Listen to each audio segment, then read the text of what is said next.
Welcome back to the SSL Family Dad channel. Today we are out in the shop, the wood shop, and we are going to make a very simple, I hope, cutting board out of a single piece of cherry. Let me show you what I have and what the plan is to get this thing put together. Well, the nice thing about this project, I think it will be fairly simple.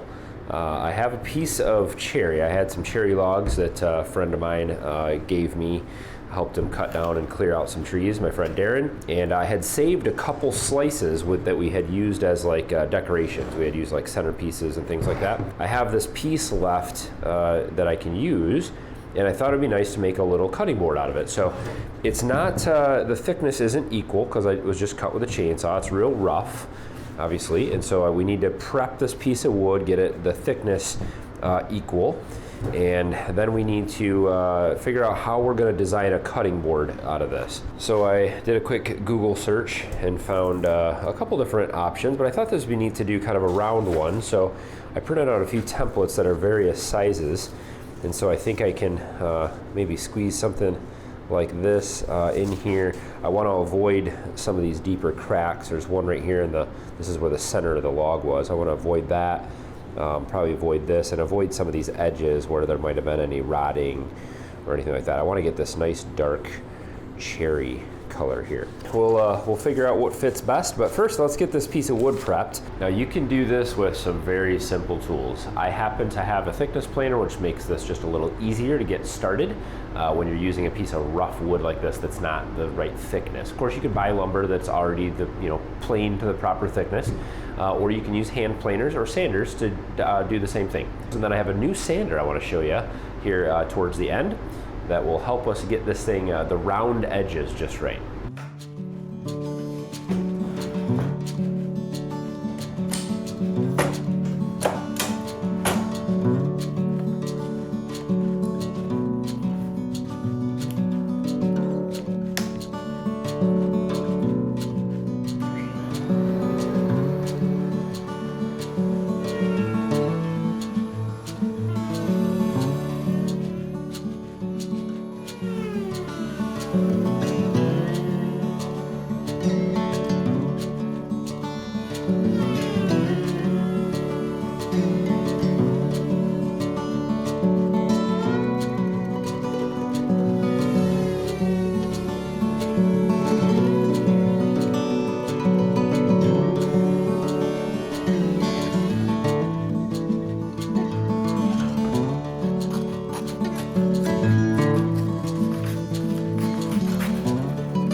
Well, we have our basic shape cut out. They're a little over 1 inch thick. I'd like to get them down a little thinner. I've got a smaller one and a bigger one. That's just kind of how it fit on that board. And I do have a couple cracks in here, so we'll see how well this holds up. But these solid pieces, this cherry is pretty tight grain, so I think it'll be okay. This was not the right tool. What we used to call a saber saw, a jigsaw, I guess you would call it. This is a great tool, but the blade, the thickness of the blade here doesn't allow it to turn in these corners very well. So the proper tool really is either to use a smaller blade, which I don't know if they make for these, or use the scroll saw. This scroll saw, actually, this is a Craftsman. This was one of the first power tools I ever got. I had a little workbench in my house when I was a kid downstairs in the basement, And this was one of the first tools that I got. So you can really get in. I mean, it was actually kind of hard to cut through this thick of wood, but you can see it kind of burns it in the corners. We're gonna fix all that here in just a minute. So we're gonna get out a new sander that I have that is gonna help us with that. We're gonna use a router to round it over. We're gonna drill a hole through here so you can hang it. But before we do that, I'll run it through the thickness planer a few more times before I put that, that planer away.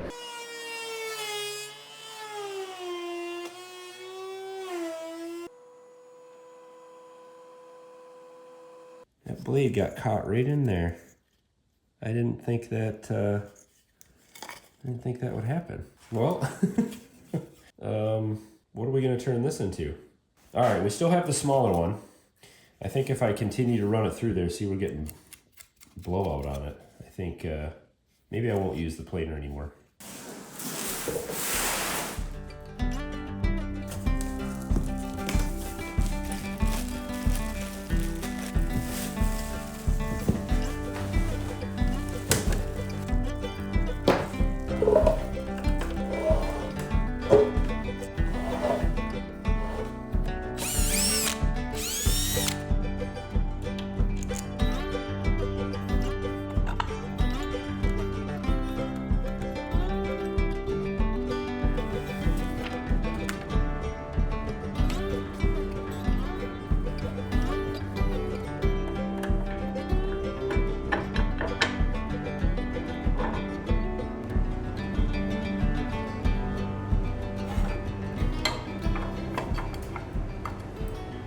We have the Vevor combination belt sander and disc sander.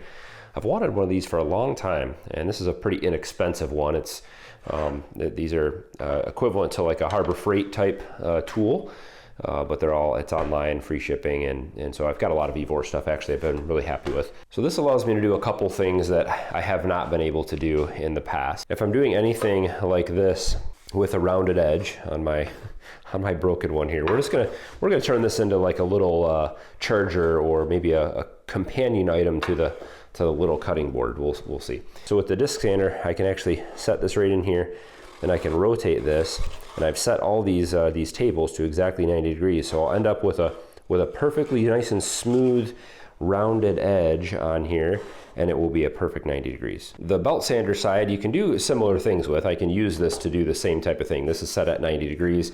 It also comes with a miter, so I can actually, so I can set different angles if I wanna make a perfect 45 sanded on there or any degree in between. I can actually set this little miter gauge, and that can be used on both the disc sanding side or the belt sanding side. This also folds horizontal, which is what I'll probably do with it. I'll fold it horizontally, and I'm gonna use this to sand the larger surfaces, the flat surfaces here. I need to sand out all the burn marks from my planer.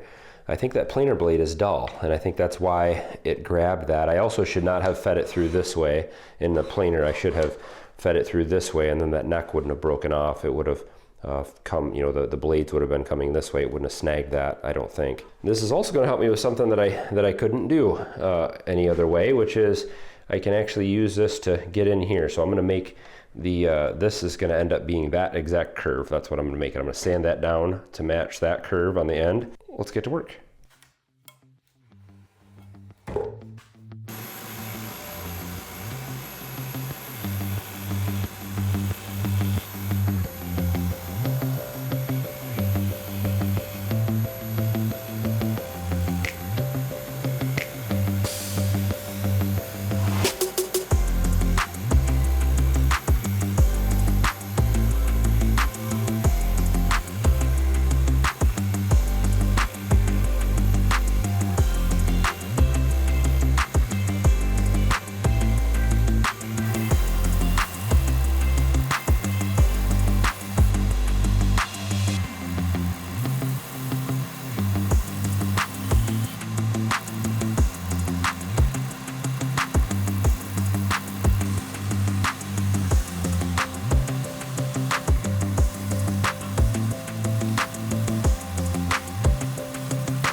All right, so we just used the random orbit sander to put the final kind of sanding finish on these things at 220 grit.